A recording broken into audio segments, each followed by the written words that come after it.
সিরাজগঞ্জ এবং পাবনা সহ এখানে বহুত কাজ করার আছে, অনেক কাজ করার আছে। যেই কাজগুলো করলে এলাকার মানুষের ভাগ্যের পরিবর্তন হবে, যেই কাজগুলো করলে এলাকার উন্নয়ন হবে।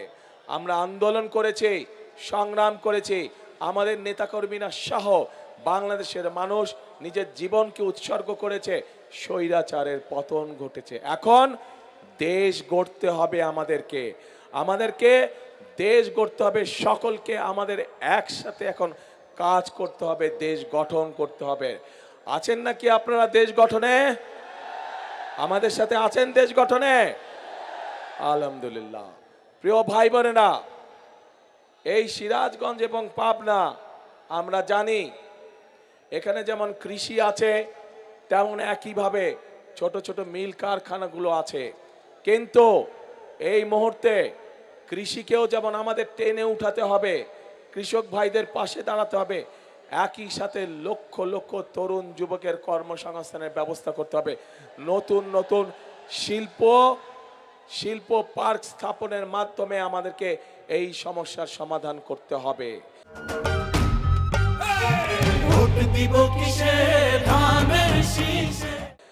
যেহেতু উত্তরাঞ্চল কৃষির সাথে জড়িত বেশি, কৃষিজীবী মানুষ এই উত্তরাঞ্চলে বেশি, সেই জন্য আমরা সেই ঠাকুরগাঁ থেকে পঞ্চগড় থেকে শুরু করে সিরাজগঞ্জ পর্যন্ত সমগ্র উত্তরাঞ্চলে আমরা কৃষি নির্ভর শিল্প গড়ে তুলতে চাই।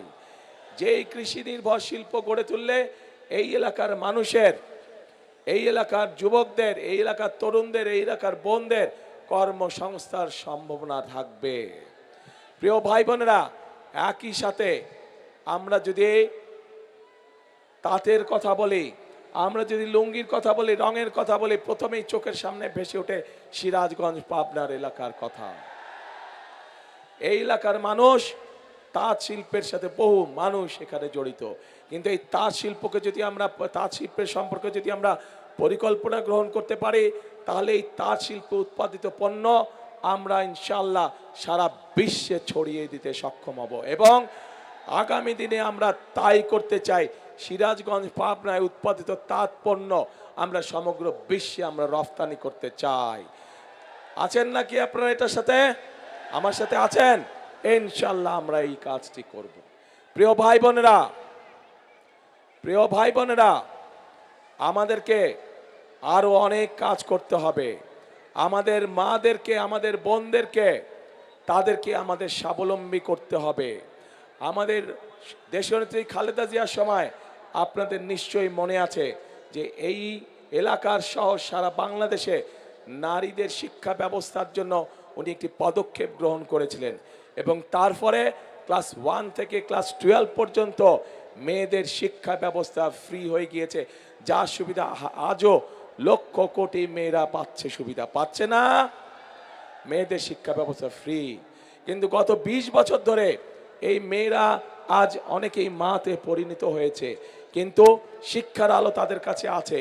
কিন্তু এখন আগামী বিএনপি সরকার, আপনাদের আগামী বিএনপি সরকার, আপনাদের আগামী ধানের শীষের সরকার এই মায়েদেরকে স্বাবলম্বী করে গড়ে তুলতে চায়, অর্থনৈতিকভাবে স্বাবলম্বী করে গড়ে তুলতে চায়। এবং এই জন্যই আমরা বাংলাদেশের প্রত্যেকটি মায়ের কাছে আমরা ফ্যামিলি কার্ড পৌঁছে দিতে চাই। যেই ফ্যামিলি কার্ডের মাধ্যমে ধীরে ধীরে আমরা মাদেরকে, গৃহিণীদেরকে আমরা পর্যায়ক্রমিকভাবে অর্থনৈতিকভাবে স্বাবলম্বী করে গড়ে তুলব ইনশাআল্লাহ।